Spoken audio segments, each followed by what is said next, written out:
Long ago, in the shadow of Mount Olympus, a village dared to defy the gods, and no one knew the full price they would pay, because the whispers told of creatures that could crawl from nightmares straight into reality.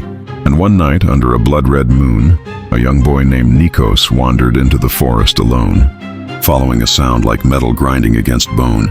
And there he saw it, the first of the cursed, the Lamia of forgotten myths.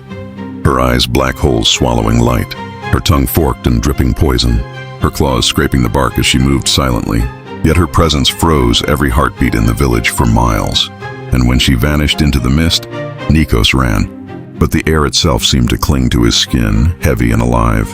And behind him, the sound of chains rattling signaled the awakening of the titans imprisoned long before humans could even speak.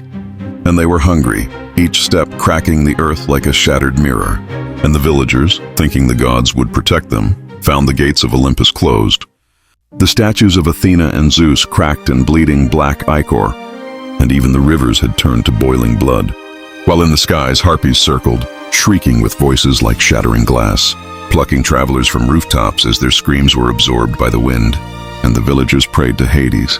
But the underworld had opened its doors, and Cerberus itself stood at the village edge, 3 snarling heads snapping at shadows that were not there, and even the bravest warriors could not lift their swords against ghosts of fallen, heroes sent to punish them for sins they never knew existed, while the Minotaur roamed the streets, trampling homes, its breathing shaking the roofs, and the oracle, a blind old woman, whispered that this was no ordinary night, but the night when the gods had forgotten the world, and from the sea the kraken of Poseidon's wrath emerged, its tentacles reaching mountains, tearing forests, and as lightning struck, the villagers saw Medusa herself, her snakes hissing in unison, turning anyone who dared meet her gaze into frozen statues of terror, while Hermes' winged sandals, sent to warn mortals, failed, carrying only empty messages that dissolved into ash.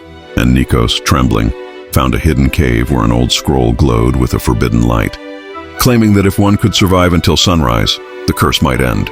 But he needed to face the chimera, its lion head roaring flames, goat head spitting acid, and serpent tail whipping like whips of hell. And as he ran, skeletons of fallen demigods rose, their armor rattling, dragging broken weapons, seeking to join the massacre. And every shadow seemed alive, whispering promises of death and despair. And suddenly, a bolt from Zeus himself struck the village square. But instead of saving them, it split the ground, releasing Hecatoncheirus, 100-armed giants who smashed everything in sight. And the villagers fled to the mountains, only to see nightmarish visions of their ancestors, accusing them of breaking sacred oaths, their eyes glowing like molten gold.